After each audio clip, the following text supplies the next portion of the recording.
lot about the integrity of the church. There's part two. Contrary to stupid accusations. It says a lot about stupid the accusations, boys. If you have a lot of money, there's a connotation nowadays that says if you have a lot of money, you're bad. Yes. And you're just an evil jerk because you won't give your money away, or you just have all this money. Absolutely, Justin. You're not spending. Yes, go back and watch part 1 again. Keep watching the ending over and over and over again. And there's so many reasons. If everyone in the world, like, if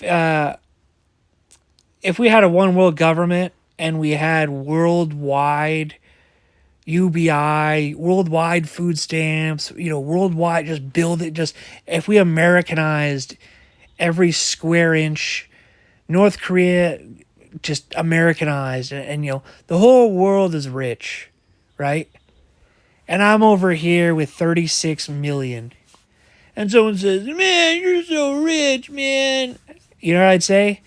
Cry me a river, Mark. I earned this money. It's my money. You have UBI. You have food stamps. You're going to be fine. You don't need a car. You don't need all these toys. I'll do what I want with my money. But Justin, we don't live in a world like that. We don't. It's not just America. There are people in other countries starving to death. There's this guy, I sent him 100% of my money, but it didn't get there in time. His brother died, his sister died. They're dead now because I was a few days late. Well, sorry, I tried my best. Thank God. But I'll tell you who's not trying their best. Everyone else except for me. One of the biggest lies in the righteous world is that stewarding the Lord's money for yourself means you get to do whatever you want with the money, other than that 10% that goes to tithing. And by the way, tithing is only a thing because you're LDS. If you're not LDS, you shouldn't be paying tithing, unless you're Catholic. I guess if they have tithing.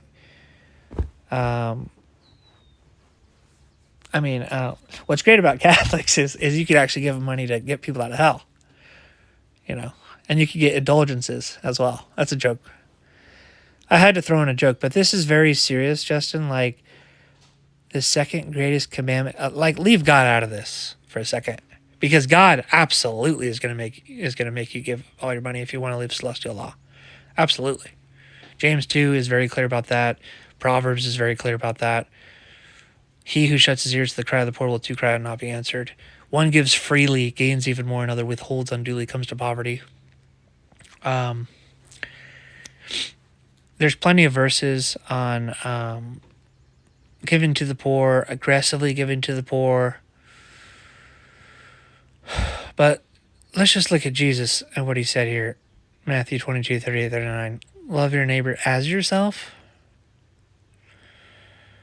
And the more... Really?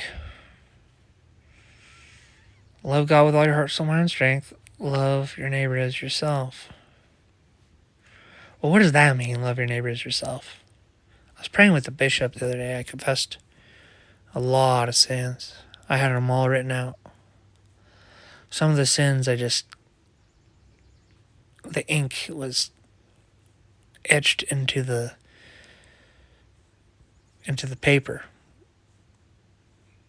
Like a psycho. Like the psycho I am.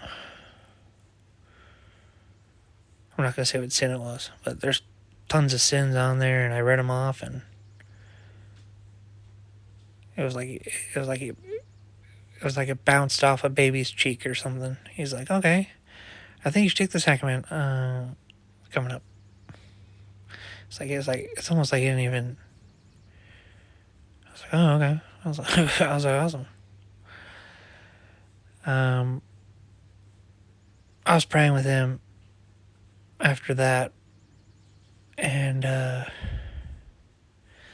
in the middle of my prayer, it was kind of weird. I was like, if I'm walking down the street, so I have some funny prayers sometimes. They're adorable, whatever. My cousin says they're adorable. If you want me to pray at the end of this video, I can I can do it. Yeah, why not? Let's do it. I said, if I'm walking on the side of the street and there's this guy I've never met him in my life, and there's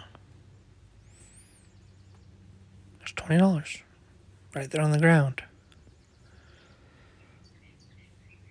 The second greatest commandment, if we take it seriously, it doesn't really matter who gets it. Really. From our perspective, it's a stranger in us, and then his perspective, it's a stranger in us. We don't know anything about each other in a situation. It's hey, do you want it? It's like, it's just, you pick it up, and it's like, are we both rushing to get there selfishly? I mean, in my heart of hearts, I want to be indifferent. Or possibly even just hope deep down. Oh, I hope he gets it. That's the higher law right there. And what Justin's saying here, it's not even that great. And as far as the attitude and all that, it's not even that great in a world where everyone's rich. It's absolute blasphemy in the world that we live in this planet. Right. People are dropping like flies, and literally they're dead. And he says, listen, bro, I have $1 million. I earned it. A penny saved is 1 cent. Put it in your pocket because it's yours. You earned it. And I'm like, no. No one has the right to that unrighteous guy's money over there. He's unrighteous. He's wicked. He's selfish. We have laws that protect his money for a reason. Capitalism is fueled by greed.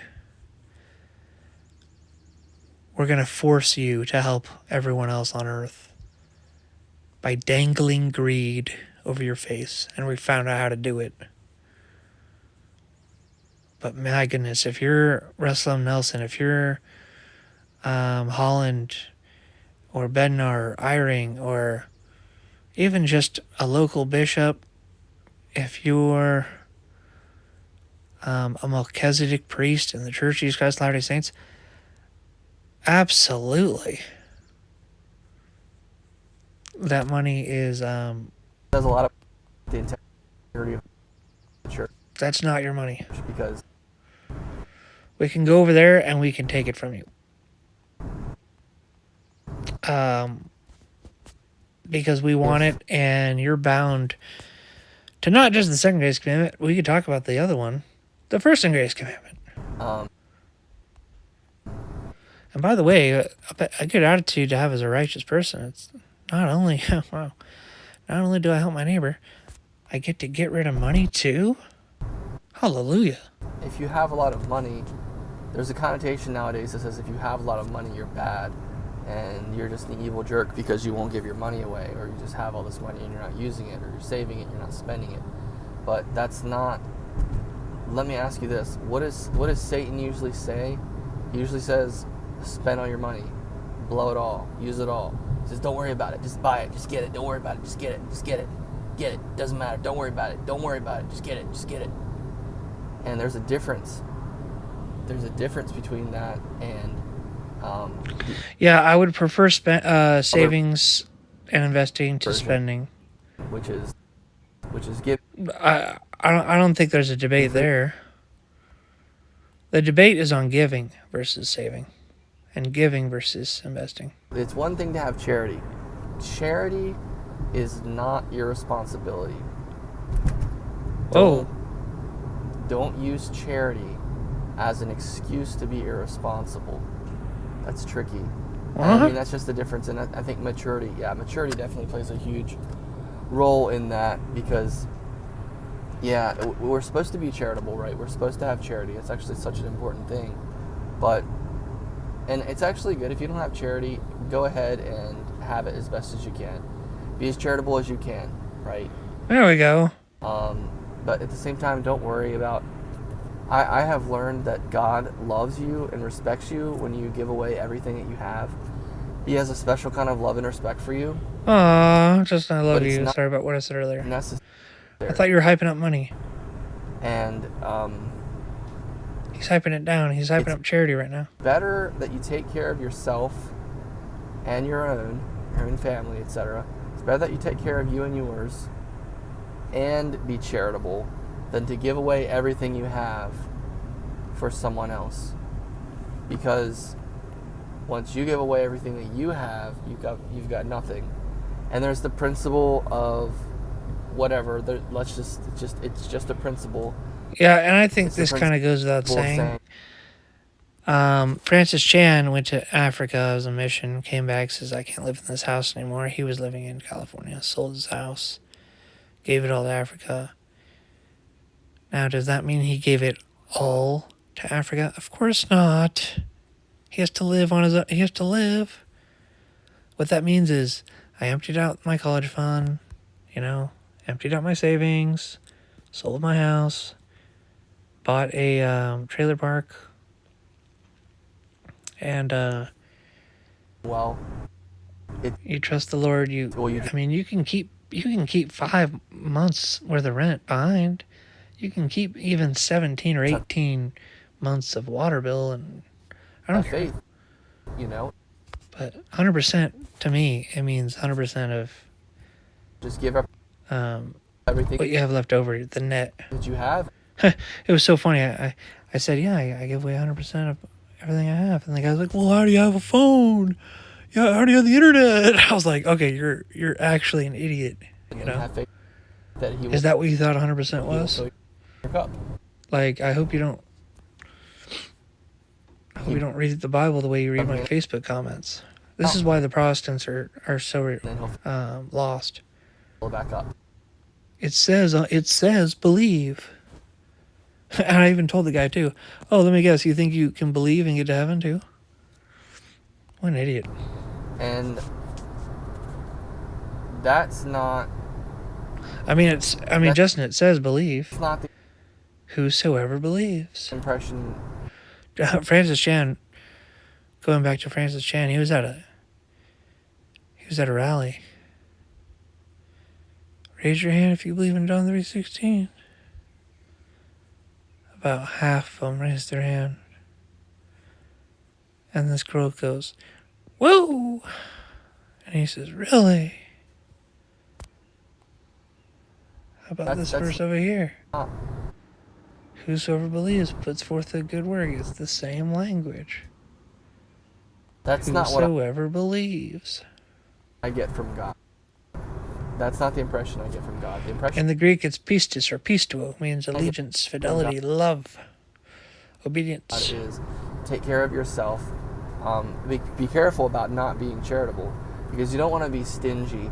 You don't want to be... I love you, Justin. Here, let's do this right now. We're doing this. I almost don't even want to do it now, but here we go. There we go. I love you so much. Uncharitable, right? But you do want to take care of yourself, and I don't mean schmooze yourself and lavish yourself and become, oh, I have to have a personal pampering day. I need to pamper myself once every love you. Every week I pamper myself in a luxurious spa. No, there's a lot of stupid luxuries that people make excuses for having to have. All those kinds of things, right? I'm not talking about that. Irresponsible self-love, or whatever you want to call it. That's not even really self-love. It's greasy, dirty, filthy, just excessive self-glorification, excessive self-decadence. Yeah. So there you go. But yeah, it's important to save your money. It's important to be self-reliant. It's important to do the functions that you're supposed to do. I've also learned this as well, and this goes out. I'm sharing this to anyone and everyone who can benefit from it. I know God has different plans for us and stuff like that, and sometimes we're just in different places. I respect the process, so to speak, in that I don't expect someone who's not ready to be in a certain position to just force themselves to be into a certain position. But I do know, and I can say, that because I gave myself time, love, and mercy, but I also have learned some hard lessons along the way. And if I could say anything to my younger self, I would have told myself to go to school and I'd say probably like work a little bit more, try to work a little bit more. But I guess what I'm trying to say, and God knows this, I don't pray more. know us all. I don't know. Pray more, find the LDS church sooner, I read the scriptures more, but mostly pray more. of course. But I have a question to you, Justin. What would you tell your older self? It's really an interesting question, you know. What do you tell your younger self? Well, you flood him with wisdom and knowledge and all this. Well, what do you tell your older self? You have no knowledge and wisdom to give him. Isn't that amazing to think about? Makes you respect old people real quick. What would I tell my older self? Hi. How you doing? Hey, so I had a question. See? You're not going to ask your younger self a question. But you will ask your older self a question. Isn't that interesting? Old is gold. God knows what we need, so just heed what He says and do what you feel He's telling you to do. I want to say that at church so bad. If you're 40 years old and you talk to your 20-year-old self, instinctively, instantly, if you love him, you will flood him with knowledge, wisdom, and information. But if you're 40 years old and you talk to your older self, 60-year-old you, it would be foolish to tell him anything. As far as knowledge and wisdom, it would be wise to ask him questions. Ask him for advice. In the same way, as a general rule, the kids should ask questions and the adults should answer them. And Job 12:12, in the ancient there's wisdom. you can trust that. But I definitely feel like it's important to get a job. I definitely feel like it's important to, and there's so many reasons you can find why you shouldn't or why you can't. And I mean, not everybody can, no, but it's a basic core responsibility of us. And I've struggled with this. I know I have felt the hole and I felt the pain for a long time because of my lack of fulfilling certain responsibilities. I still feel it. And it's interesting because like I'm going to school full time right now, and I'm going to be graduating.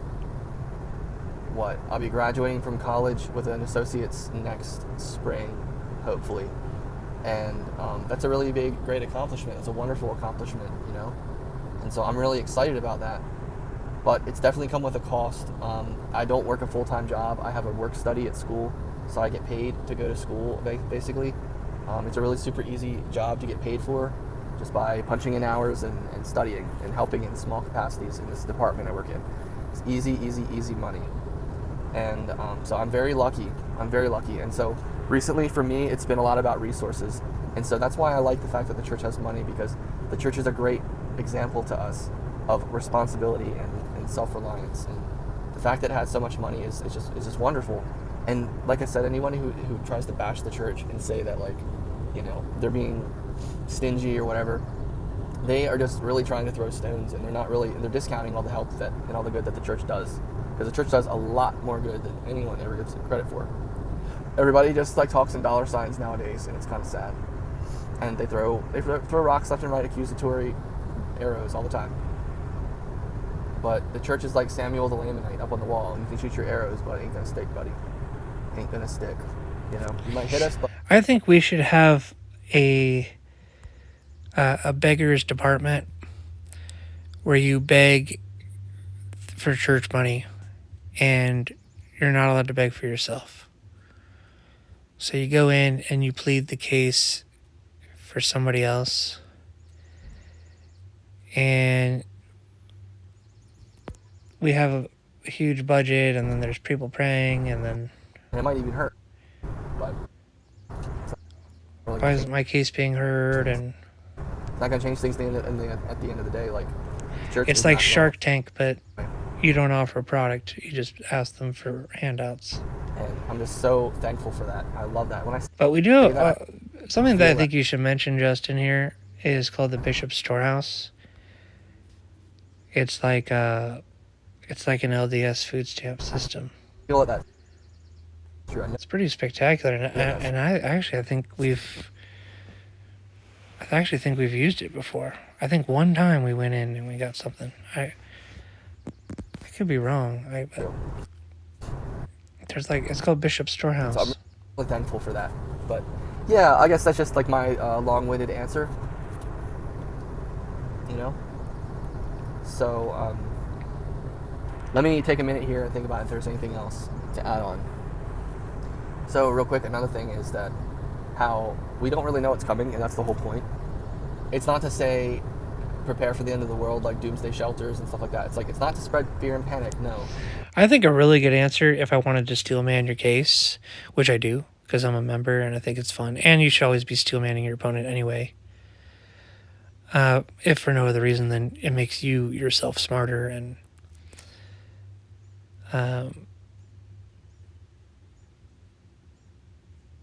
we have every dollar managed by God. And the reason why we have so much cash right now is because it's going to get real, real, real, real, real bad, dude, for everyone soon, potentially. And we're going to unload. I mean, there are verses in the book of Revelation where it's like the hyperinflation will be so insane, you're going to be working 12 hours a day for one loaf of bread. Or half a loaf or something. It was like bread. It was like $100, and you're making, or it's bread is $1 million, and you're getting paid like $100K an hour, and everyone's like, oh, bread, and then rent is like $5,000 a month. But you can't buy a house because the houses are worth a little bit more. But like, you structured all of your debt, the debt gets hyperinflated away. It's happened throughout history. Germany, once you go to a fiat standard. 1971, we went off the gold standard, so we have a fiat money system, and the stocks are inflation proof, obviously, because you own shares of companies. I mean, inflation can ruin certain companies, for sure, and it can help some. But if you have all your money in dollars, you're going to lose everything. If you have it in gold and silver, then you'll break even. But basically, every country ever has printed a bunch of money out of thin air. And we have 100 billion, but we have very, very little in cash, and that's because the government prints so much money. We don't want to lose our purchasing power, and we're very smart, and we're very wise. So we spread our money out into stocks and into tax shelter stuff and overseas here, and we store money. And if the church is true, the Lord is protecting it, and the Lord wants us to have a little bit more on reserves right now. David Benner, he said, it would be foolish not to have any. We also lose $7 billion a year just for temples and the church buildings. And so we need $7 billion. But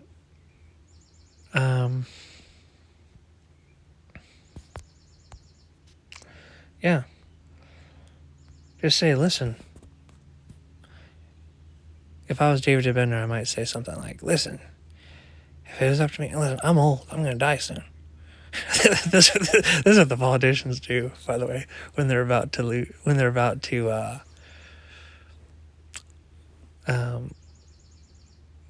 something about just forget it. I don't want to talk about it. But you just say, listen, if it was up to me, I would just psychotically give it all away, and I'd maybe keep 14 billion behind, so we'd have 2 years worth of reserves. Or like, yeah, I'd give it all away, and then we'd have 7 billion in reserves, so we'd have 1 year. We only need 1 year. Could you imagine the tithing maybe goes down?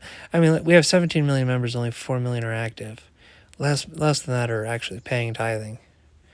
The tithing could go down.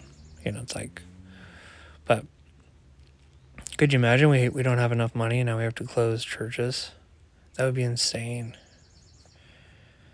And it's kind of like, it's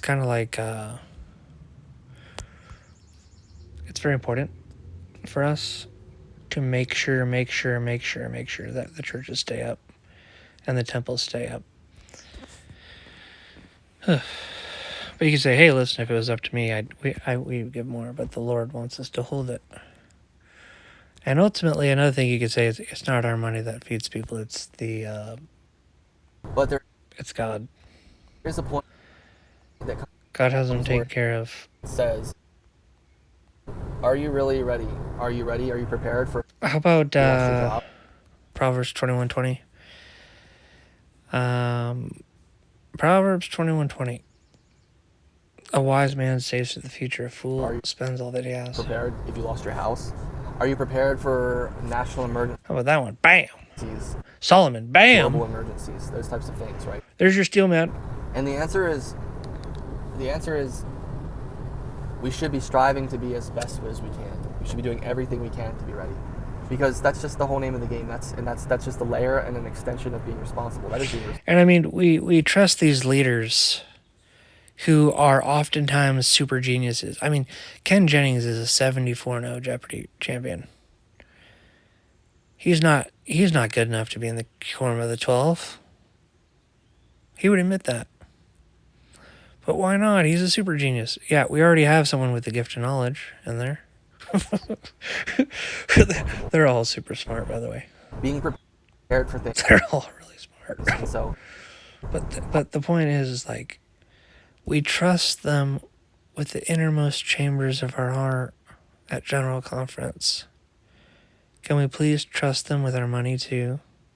You don't think they know what they're doing with the money? Self-reliance program. It's not like we have 100 billion in cash. It's not like that.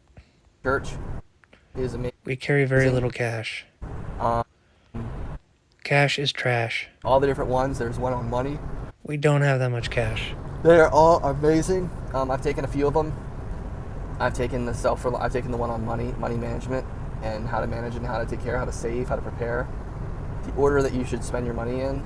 And when it comes to, you get your paycheck, so what do you do with your money? Do you pay your tithe first? Do you give to charity first? Do you pay yourself first? Do you pay your bills first? What do you do? Do you go shopping first? What do you do?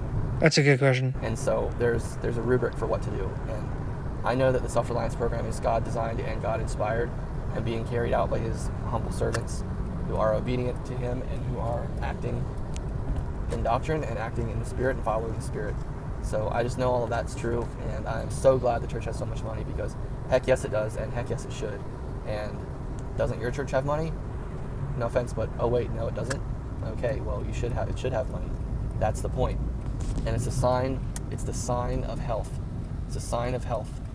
If you have money, that's great. You should have money. If you have money, it shows that you are responsible. It shows you're hardworking. It shows that you are disciplined. Another thing you could say too, Justin, is we have in the past tried to send, something Congo, something Africa. We'll send money to Egypt. We'll send money to, let's just send some money to North Korea. So we call up Kim Jong-un, like, hey, we heard you guys are really struggling. He's like, yeah, we are. Here's $2 million. And then we send the $2 million, and he just immediately takes it and starts buying guns and weapons. And the missionaries were telling me about this. He's like, yes, sometimes we get scammed a lot from these other countries because they just don't run their country the way we do. It's like, well, what do you mean? It's like, well, it's a oligarchy. The people who are rich run those places, and it's like, hey, can we send you guys $1 million US? And so you can feed your citizens? Oh yeah, sure. They take it and they give 10 grand to their citizens. Yeah, we gave them food. It's like, yeah, but that was like, you only give them a little bit. he's like, well, yeah, we took the other 990,000, and he says it happens all the time. And if there was a way, like sometimes we say, okay, well, we won't give you cash, but we'll send over like 40 Latter-day Saints to actually dig the water wells ourselves. And that goes unaccounted for. We already have everyone beat in the world as far as US dollars sent to charities. But sometimes we realize sending money is not going to help anything, because money is just pieces of paper if you really think about it. And the paper could be transferred to other people to do work. And some people just don't. It's just not working. The works are not working. It's like Protestantism. It's faith without works. It's not dead because the Apostle Paul said so when he was short selling the circumcision Mosaic law. That's exactly what it is. You send, like I read this, well, I used to study money, and Peter Schiff is probably the best Austrian economist in the world. He almost loves money as much as, Utah Mormons love God. It's a close one. And, well, he probably does love money more than Utah Mormons love God. I think what's closer would be Missouri Mormons. Missouri Mormons versus Peter Schiff. But no one would ever take... What's interesting is nobody would ever take a bullet for money, because it doesn't make any sense. Actually, wow, someone did. There was this guy, just popped into my head, so sick. You guys are so sick. He fell into an ice, he had like 200 grand, 400 grand in gold. He had just mined it or something, pure gold, just nuggets. And this guy, he's running across the frozen lake, like, yeah, crashes through the lake, and he goes under, and he starts drowning because his pants are so freaking heavy from the gold. And if he pulls down, if he just drops his pants, he 99% chance he lives. Just take the pants off, swim up, everything's gonna be okay. Let the gold go down, and hey, you know what? Maybe you could wait till summer, and then you could swim to the bottom and just wait a few years. The gold's gonna be at the bottom of the lake. The guy, I ain't losing this gold. Like, he wasn't even thinking about taking off his pants. That was the last thing on his mind. He's just frantically trying to get up there, and he drowns. Like a freaking idiot. Not an idiot, but a greedy idiot. Interesting, huh? That's taking a bullet for money. I would rather have a 5% chance of living and keeping the gold than a 99% chance of living with no gold. Because the guy's probably thinking the gold... He wasn't in the ocean. The ocean, it's gone forever. I mean, you should still do it in the ocean. You take it off, and then you swim, or whatever. If it's dragging you down, what an idiot. Actual idiot. But anyway, people take a bullet for Christ all the time. Required to have money. Myself included. I don't know if I've shared that story. Any amount. God thought I was weird, and I started cussing out Frank Turek, because Frank Turek says he doesn't know what he would do if a gun. It's not even torture. It's literally a gun. Like, really a gun. And I was like, whoa. And I was like, screw this guy. I hate this guy so much. I slam my laptop down and I sprint to the park with no technology. So God knows that I know that He knows that I know that He I'm talking to Him one on one, and I'm cussing out Frank Turek. This guy, I pray for Frank Turek. He's such a superficial, Christian, and he's such a wanker, and he just help him get to know you better and all this stuff. And God starts saying, who are you? And he's looking at me, and God looks through my transcript, and I'm not as good as Brad Wilcox. I'm not as good as, and I have all these huge, massive sins. And God's thinking, because God can see how genuine I am too. So he's thinking, well, he actually believes this. He actually believes he would take a bullet for me. And yet he has all these sins. It doesn't even make sense, right? So God's thinking, I don't know about all that. But he's God, so he knows everything. But at the same time, he knows it in a probability sense. So he just probably pauses everything, Alma 40 verse 8, all is one day to God. And he kind of just looks up. And he can't figure it out. Or he can figure it out, but he can't get it all the way to 100, and he can't get it to 0. So whatever the probability is, whatever the betting line is, it was one of those spots where it's like God the Father's thinking, and Christ is thinking, oh. And the Holy Spirit's saying, I think he's telling the truth. And guess what happened? I don't know if it was that night, the next night, or 2 nights, but God, he's like, I'm patient, I'm not that patient. Bam! I find myself, I can't believe I'm telling the story again. Well, I haven't told the story in a while. But I find myself in the second story. I'm at a golfing tournament. These guys are whacking these golf balls into the mud walls, and the guy who's winning the golf tournament dies, and nobody cares. I just want to win, and they're like hitting the golf balls. And then I'm sitting next to the guy to my right is Kusha, Las Vegas. Great YouTube channel, by the way. Kusha, Las Vegas. I don't know if he posted. I don't think he posted anymore. And then the guy to his right's name is Eric, which is the same name as me. It's a great. And he's one of the only... I mean, he was one of the... let's say we had a 9-man banger Bible study. It was like elite Navy SEALs, and Eric was one of the 4 guys who doesn't masturbate. He was like perfect chastity, top, max, And the guy's a freaking legend in that one. And then the guy to my left is a Christian, but I don't know him.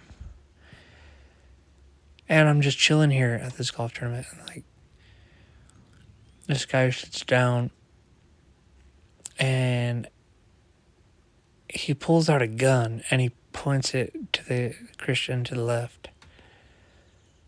And he says, who do you work for? Like that. And the guy says, I work for Satan. And he says, good answer. And I'm so freaking mad. And Kusha's pretty mad. Eric's, and we're all just like, what? Like, what? Wicked. And I'm pissed, and I just want to take out the anger on something. And this guy moves the gun to my head right away, and he says, who do you work for? And right away I said, Jesus Christ, bitch. Like that. And he goes, oh, it's good word. He doesn't shoot at me. I was hoping he would shoot me. I wanted to take that book. I just wanted to take the anger out on the bullet that was about to rip through my head. I was like so pissed at him. I was like, yeah. I was like, shoot me. Jesus Christ, bitch. He points the gun to Kusha. Who do you work for? And he says, I work for Jesus Christ. And then he points it to Eric.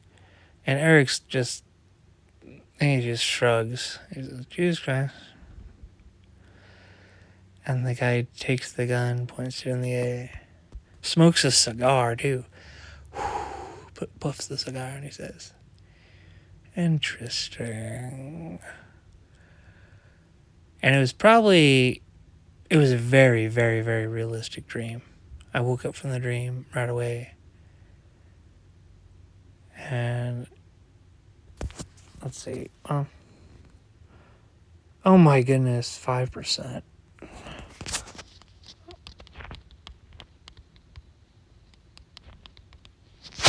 Let's see if this pops up. Oh.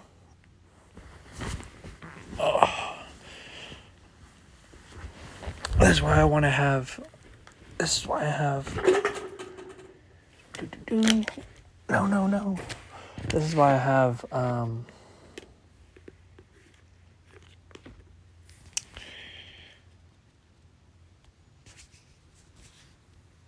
This is why I have chargers out here in the garage.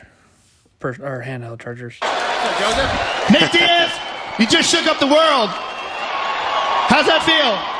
Hey, I'm not surprised, motherfuckers.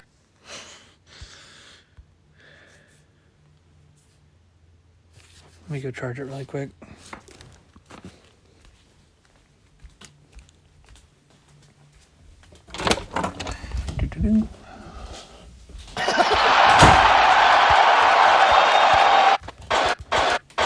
Joseph? Nate Diaz, you just shook up the world. How's that feel? Hey, I'm not surprised, motherfuckers.